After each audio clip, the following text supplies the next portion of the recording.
Hey everyone, welcome back. Lately, I've noticed a lot of Match Factory players talking about a mobile-only trick that supposedly gives you unlimited coins, no PC, no complicated setup, just your phone. At first, I brushed it off. Match Factory is pretty strict when it comes to rewards, so it sounded a bit too good to be true, but after seeing it pop up again and again, I decided to give it a real test. In this video, I'll walk you through what I tried, how it worked, and then we'll check the results together to see if it's actually worth the hype. The first thing you need is your user ID. You can usually find it in your profile or somewhere in the settings. It only took me a minute to find mine. I copied it and kept it saved for later. This step is simple and doesn't take much time. Next, I opened a browser on my phone. I'm using Chrome, but any browser will work. Then, I searched for the website people were mentioning. When the page loaded, there were no pop-ups or strange redirects.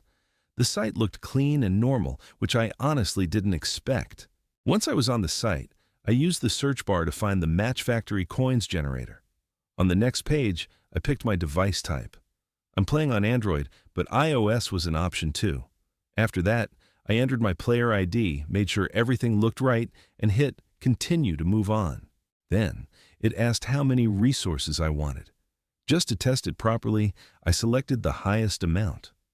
After confirming, a few progress bars appeared showing different steps being completed. Everything was clearly explained and easy to understand. Before it finished, there was a quick verification step. The instructions were clear so it wasn't confusing. I already completed that earlier, so let's skip straight to the results. To check the results, I reopened Match Factory and looked at my coins balance. The extra coins were already there. No restart, no delay. It updated instantly, which honestly surprised me. Based on my test, the method worked exactly as described. The steps were easy, the site worked well on mobile, and the whole process was simple as long as you follow everything carefully. If this video helped you, don't forget to like, share, and subscribe for more honest tests and reviews. And if you've already tried this yourself, leave a comment and let me know how it went. I read all of them. Thanks for watching, and I'll see you in the next video.